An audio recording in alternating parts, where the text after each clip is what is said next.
Well, today we are here because it's the 8th of March 2018 and it's the International Women's Day celebration. And in Codarts we decided to celebrate music and women in music, women on stage.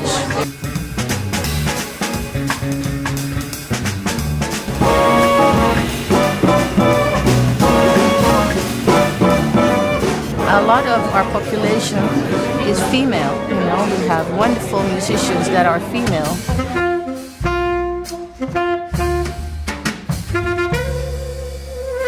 And so we just want to celebrate the fact that we have so much female power in the house. How does it feel in your tower?